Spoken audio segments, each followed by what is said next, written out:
My daughter was discovered to be pregnant when she was actually 19 weeks pregnant. She didn't have any idea, and while that may seem strange, that's the way it was. She had a fairly serious accident, and while she was in hospital it was discovered that there was a baby there. And once we were all told, or she was told initially and then she told me, she never wavered from wanting to adopt that baby out. She did have a fairly serious head injury, and she never ever wanted to change her mind. The Child, Youth and Family came into our lives at 7 to 8 month period in the pregnancy, and the lady was wonderful. One of the things that stays in my mind is she encouraged my daughter to write an essay or a story on the type of family that she would envisage her child would grow up with. And I think that was a wonderful way of coping with that. It helped my daughter to express her thoughts and her views, and following that we were given the profiles to look at, and it probably took about 3 weeks for her to finally make her choice as to what family she would like the baby to be with. I saw my role as the supporting mother. None of us ever picture we're going to be in this place, and we're probably a strong family, and a lot of support from myself, grandparents, brothers and sisters in the family, and so we just supported her right through it and just let her quietly make her own decisions. Just because we are a strong family, we felt it was important to tell everybody, and the support was amazing. My daughter was well supported. My parents are quite elderly and they never wavered in their support. There was never any negative comment, and even when she chose to adopt rather than keep the baby, everybody supported whatever decision she chose to make.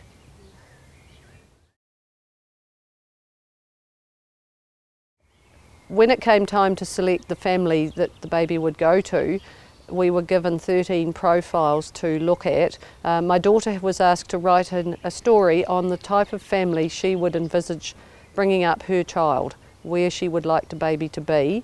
And so based on what she wrote, they chose 13 profiles and we were given those to look at, and she took about 3 weeks to choose the family that she would like to think raised her child.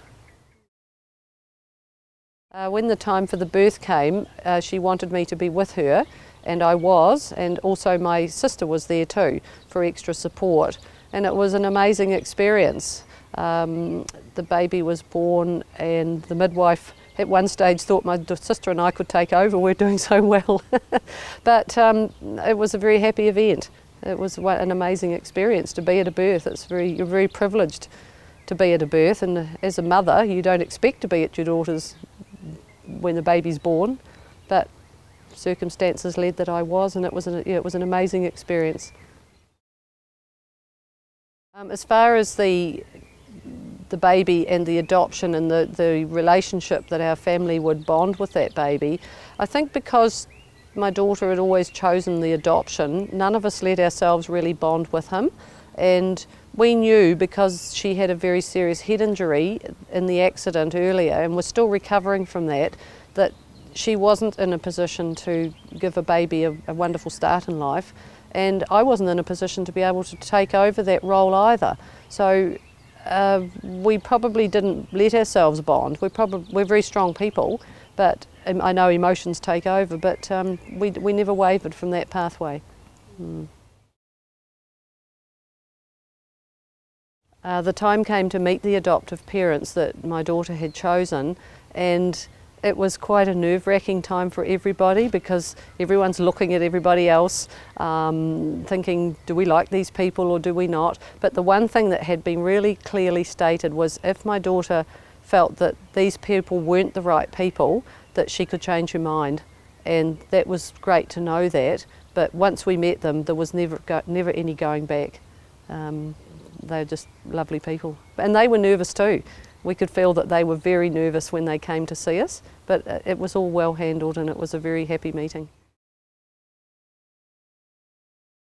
The day came when the baby was to go to his new parents, and we decided we couldn't envisage ourselves saying goodbye at the hospital. It just wasn't something we wanted to do. So we invited the people to lunch. We said, well, we'll go and sign the papers and do the legal thing, and you can go and collect the baby and come and have lunch. And that was a great thing to do. They had lunch with us, and their other boys, who incidentally are adopted as well, they all played with the new baby, and he was a new toy to them, and my daughter played with them all, and we probably set a friendship that's been ongoing ever since. And so when they did leave after lunch, it wasn't like saying goodbye to the baby, it was see you next time we see you, and we knew that we would see that baby within a short period of time. In the years that have followed, we've had an amazing relationship with the family. In the adoption process, it was suggested that twice a year perhaps would be a nice amount of time, or not to crowd that family, and we respected that. And we go and see him twice a year on his birthday and at Christmas, and it's not only my daughter and I, the whole family go. My parents are still alive, and he calls them Nana and Granddad. And we've just got this wonderful relationship, and he has now been down to stay with my daughter, and because she has another child now with her new partner, and it's just one big happy relationship. It's been great.